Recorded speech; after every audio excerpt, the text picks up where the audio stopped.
Pikachu Addicté, bienvenue dans cette nouvelle vidéo, c'est Jimbo et je serai votre commentateur aujourd'hui. Et aujourd'hui, on se retrouve pour les résultats du SmackDown du 4 septembre 2020, le SmackDown post-Payback. Mais avant de commencer cette vidéo, je tiens à vous rappeler que juste ici, vous avez un petit concours, c'est le fameux concours Sam Attack que j'ai organisé depuis un petit moment. Donc allez voir cette vidéo si vous voulez participer.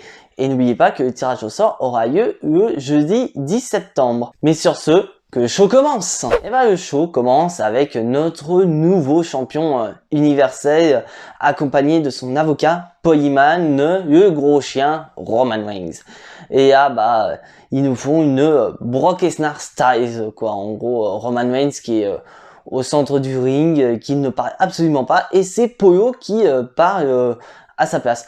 Donc Paul Heyman nous rappelle les faits que tout le monde est abandonné et que c'est Roman Reigns qui est allé le voir et qui a ramené à la WWE. Et il nous dit que voilà, que pendant le temps que Roman Reigns était absent, parce que je vous rappelle, Roman Reigns était absent dû à sa leucémie, parce qu'en fait, comme il y a eu son cas de leucémie, Roman Reigns ne voulait pas prendre de risque avec le coronavirus. Il était présenté comme un cas à risque, donc il a préféré rester confiné chez lui plutôt que de catcher. Donc là, il nous rappelle voilà, son petit temps de pause, et Paul Heyman nous rappelle qu'est-ce qui s'est passé avec son titre. Donc il nous rappelle par exemple le cas de The Fiend en disant que voilà, The Fiend est un démon, il n'est pas né pour être champion, il est né pour faire des choses diaboliques. Et d'un autre côté, il nous présente Braun Strowman comme étant un monstre, mais qui n'est pas né pour être un champion, il est né pour faire des choses monstrueuses. Et donc là, Paul Heyman nous vend vraiment Roman Reigns en disant que voilà, le règne de Roman Reigns devrait être ce que la WWE prétend que ce soit, donc c'est-à-dire héritage, responsabilité, bref, tout un tas de trucs.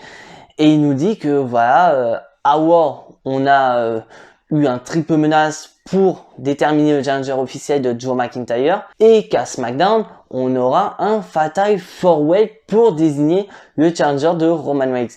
Et donc au final, Paul Heyman ne cite pas un seul challenger possible de Roman Reigns, car il estime que aucun des quatre n'a le privilège de affronter Roman Reigns. Et là bien sûr Paul Heyman nous fait son Brock Lesnar style en disant voilà qu'il s'appelle Paul Heyman, il est avocat du champion universel Roman Reigns. Et là on a Roman Reigns, à la différence de Brock Lesnar, qui lui prend le micro et il dit voilà que c'est un homme de parole, il a fait ce qu'il avait promis à Payback, c'est-à-dire il a signé son contrat, oui, on a vu, il a signé son contrat au dernier moment, il a démoli Strowman, il a démoli The Fiend, et il est parti avec son titre. Et qu'au final, il s'en fout totalement de qui il va affronter à Clash of Champions, parce que maintenant, c'est son île. Roman, t'as un peu trop augmenté la superficie, là. Parce que là, passer d'un jardin à une île, franchement, Roman, c'est vraiment balèze à ce coup-là. Et là, il nous dit sa phrase mythique, Believe that. Et on part en coulisses où on a son cousin, le cousin de Roman Reigns, Jey Uso, qui cherche à comprendre pourquoi Roman Reigns est en collaboration avec Paul Heyman. Et au final, Roman Reigns dit t'inquiète pas, tu gères. Bon, je suis très curieux de voir ça. Et c'est vrai que je vois beaucoup sur les réseaux sociaux tout le monde qui envoie des pics à Roman Reigns en disant ouais, c'est pas bien qu'il soit heel. Moi, je suis pas d'accord avec vous.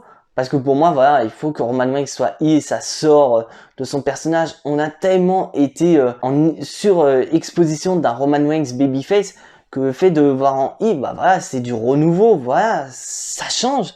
Et le mettre avec Paul Heyman, c'était la meilleure option, parce que Paul Heyman, voilà, il a eu tellement de heel dans sa vie que voilà, le mettre avec Roman Reigns, c'est un meilleur moyen de faire passer Roman Reigns en tant que heel. Et là, premier match de la soirée, Heavy Machinery contre Miz et Morrison. Voilà, c'est comme on a comme d'habitude, voilà, un match tout à fait basique. Notez la victoire, voilà, d'Heavy Machinery grâce à Otis qui fait sa chenille, sa descente du coude et qui fait un Vader Bomb. Oui, une bombe, voilà, de la deuxième corde pour battre le Miz et Morrison. Mais vous regardez qu'après le match, on a John Morrison qui s'empare de la mallette Money in the Bank de Otis. Mais on voit qu'Otis, il est serein, quoi. Alors que Tucker, lui, c'est je vais péter la gueule de John Morrison, je vais lui défoncer parce qu'il a quand même ton contrat. Et Otis, c'est non, t'inquiète pas, t'en fais pas. Et Otis avait raison. Parce qu'en fait, on part en coulisses où vraiment Tucker, il est encore furieux, mais que Otis, lui, il est serein. Parce que vous avez remarqué, la semaine dernière, Otis se trimballe, donc avec effectivement sa mallette, mais aussi une sorte de boîte à repas, à effigie de, voilà, aux couleurs de sa mallette Mr. Money in the Bank. Et au final, bah, Otis prend sa boîte de repas, il ouvre et il montre le contrat. Donc Otis a eu l'ingéniosité d'échanger le contenu de ces deux boîtes. Donc en gros, sa maillette Money in the Bank, ce qu'il y avait dedans, donc c'était plus ou moins ce qu'il y avait dans son panier repas d'origine, c'est-à-dire son sandwich. Il y a eu une agrafeuse, il y a eu des feuilles, bref. Alors que dans son panier repas, il y a le contrat Money in the Bank. Donc au final, ça expliquait pourquoi Otis ne cherchait pas franchement à tabasser la face de John Morrison après que ce dernier lui ait piqué la mallette. Et quand on voit qu'à côté, John Morrison était dégoûté, et principalement aussi The Miz, il a dit ouais, t'es fier de toi là, t'as même pas regardé, regarde, t'as l'air d'un con maintenant. Moi je suis vraiment curieux. Bah après bon, on sait très bien ce que ça va mener, on va avoir une rivalité Heavy Machine Week contre Otis, contre The Miz et Morrison. Bon, je sens que ça va pas aller bien loin cette histoire. Et là donc on passe dans les coulisses où Biggie avec la Lucha House Party, donc Gran Metalik, Lince Dorado et Kalisto. Étrangement ces derniers se sont réconciliés alors que ça fait 2 semaines qu'ils se tapaient dans la gueule. Et Drew Gulak. Donc ils étaient en train de préparer une sorte de surprise parce que voilà, on a vu que sur les réseaux sociaux c'était l'anniversaire de Xavier Woods, donc Biggie organisait une fête pour son ami. Et on lui informe que voilà, Xavier Woods est là, donc Biggie vient pour le voir, mais il se fait attaquer par Sheamus. Sheamus se démonte et lui porte un One Noise sur un pare-brise de voiture. Donc Biggie est totalement out, il ne peut pas participer au match du main event, donc Fatal 4-Way pour être challenger au titre de Roman Reigns. Et bah là après, bah Sheamus il se fait interviewer par Kaya Braxton. Donc Kaya Braxton qui s'est tapé un peu sur la corde de son cime en disant ouais, il vous a battu à Payback, il t'a battu à Payback, est-ce que tu l'as pas mis hors course parce qu'on sait qu'il peut te battre et qu'il peut potentiellement affronter Roman Reigns à Clash of Champions. Ou Sheamus qui nie totalement, voilà. Il nous fait comme il avait fait avec Jeff Hardy en disant ouais non c'est pas moi, c'était pas mon intention, bref. Donc Sheamus qui se défend, donc on peut s'y attendre, voilà. Et la rivalité entre Biggie et Sheamus est très très loin d'être terminée. Et franchement, bah, ça m'a rendu un peu déçu parce que pour moi, Biggie faisait partie de mes favoris avec Matt Riddle pour le main event. Moi, j'avais misé sur un des deux. Donc là, on passe au deuxième match de la soirée. Shayna Baszler et Nia Jax contre Sasha Banks et Bayley. Et à noter que le titre de championne par équipe féminin est remis en jeu. WWE, ça date de quand là vos systèmes de match revanche automatique? Parce qu'à ma connaissance, ça devait être en 2017 ou 2018. Vous aviez décidé que les anciens champions n'auraient plus de revanche. Ah, faudrait vous remettre dans le bain. Et oui, parce que là, bah, on a une revanche. On a la revanche de Payback. Et bah, match, voilà, à peu près similaire qu'à celui qu'on a eu à Payback. Mais la différence, c'est la fin de match. Parce que à Payback, à la fin du match, c'était Shayna Baszler qui avait tout fait. Bah, cette fois-ci, c'était Nia Jax. Nia Jax a profité, donc, d'un moment où Sasha Banks et Bayley s'occupaient de Shayna Baszler pour faire un crossbody de la deuxième corde. Donc elle a chopé Bayley et Sasha Banks et elle a fait tomber sur les deux en même temps. Ah bah là, Nia Jax, elle s'est pas faufilée. C'est je m'en fous qu'il y ait les gars dans le match, je vais tomber sur les deux. Et donc au final, bah Shayna Baszler et Nia Jax sont toujours les championnes par équipe, donc elles pourront se placer pour affronter le Riot Squad, parce que je tiens à vous rappeler que Riot Squad a gagné un match du côté de Raw pour devenir les challengers officiels au titre féminin par équipe. Mais à noter que durant le match, bah Sasha Banks a voulu donner les 2 coups de genoux, donc les fameux genoux à Shayna Baszler, sauf que le problème c'est qu'il y avait poteau derrière. Donc Shayna Baszler s'est écartée et Sasha Banks s'est défoncé une genou gauche sur le poteau. Donc au final ça a été aussi un des tournants du match. Et à noter que voilà, bah à la fin du match, tous les médecins aller checker Sasha Banks par rapport à sa jambe, et donc au final Sasha Banks et Bayley qui virent tout le monde, voilà, ils veulent plus, et Bayley donc commence à aider à Sasha Banks à sortir du ring, et au moment où on arrive donc au bord du ring, on a enfin, putain de merde, la trahison de Bayley. Alléluia, alléluia. Enfin Sasha Banks qui se fait prendre un tabac monumental par Bayley, elle a défoncé et elle a même utilisé une chaise pour attaquer donc Sasha Banks, donc elle lui a mis au niveau de la tête et elle a fait une descente sur la chaise, donc Sasha Banks totalement out. Et putain, je ne vous cache pas, je commençais vraiment à désespérer de cette potentielle trahison, parce qu'en effet à WWE nous ont montré au cours de l'année plusieurs situations où Sasha Banks ou même Bayley pouvait potentiellement trahir l'autre, sa copine. Et au final, ça y est, on a Bayley qui a trahi Sasha Banks. Donc on peut s'attendre dans les semaines à venir de voir un face turn de Sasha Banks. Et au final, pourquoi pas voir à Clash of Champions un match de championnat pour le titre de SmackDown entre Bayley et Sasha Banks. Et franchement, je ne vous cache pas, mais je attendais cette trahison. Je l'attendais, sachant que voilà, depuis SummerSlam, Bayley qui balance des pics à Sasha Banks depuis même un petit peu avant. Et là, ça y est, c'est officiel. On a la trahison de Bayley.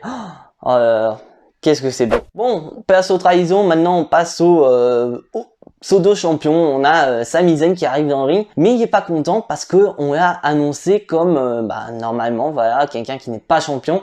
On dit Sami Zayn. Au final, Sami Zayn n'est pas content. Il dit attends, il dit ça à Greg Hamilton. Et il dit mais t'as pas vu, moi je vous brandis le titre intercontinental, je suis champion intercontinental. Donc il parle dans le micro, il dit ah non, moi on m'a dit non, tu n'es pas champion intercontinental. Donc Sami Zayn qui prend le casque d'un des responsables, il dit non, moi je suis champion intercontinental. Et non, il veut pas le proclamer champion intercontinental. Et on a le véritable champion intercontinental Jeff Hardy qui arrive et qui dit voilà, moi je m'en fous, voilà, je suis prêt à t'affronter quand tu veux pour qu'on puisse enfin désigner qui est le véritable champion intercontinental. Et on a donc l'ancien champion intercontinental AJ Styles qui arrive, voilà, Jeff Hardy qui continue, il dit moi je m'en fous, moi je peux vous affronter quand vous voulez et tout, et ça part en castagne. Voilà, AJ Styles qui se prend un Twist of Fate, Jeff Hardy qui se prend un Ayaba Kick de Sami Zayn, et Sami Zayn qui se barre avec son titre de champion intercontinental. Donc on va pas aller bien loin, on voit que voilà, c'est une rivalité. Ils ont voulu nous faire un peu un remake de CM Punk John Cena de 2011, mais voilà, ça prend pas parce que c'est pas le même c'est pas la même intensité quoi. Il y a certes Jeff Hardy, voilà, Génération Catch Attack, mais c'est pas dans les mêmes circonstances. CM Punk c'était un fin de contrat, tout le monde espérait, voilà, bref, il s'est passé ce qui s'est passé. Mais là, Sami Zayn, il est resté chez lui, on lui a retiré le titre, donc là, il pète un câble. On sait pas la même intensité. Donc, on peut s'attendre que la WWE vont nous faire une triple rivalité pour le titre intercontinental entre Jeff Hardy, AJ Styles et Sami Zayn. Donc, on peut s'attendre à Clash of Champions, à pourquoi pas un match triple menace pour élire le véritable champion intercontinental, bien que le véritable champion intercontinental c'est Jeff Hardy. Et donc on passe au main event de la soirée, le Fatal 4-Way pour élire le nouveau challenger numéro 1 au titre de champion universel à Clash of Champions.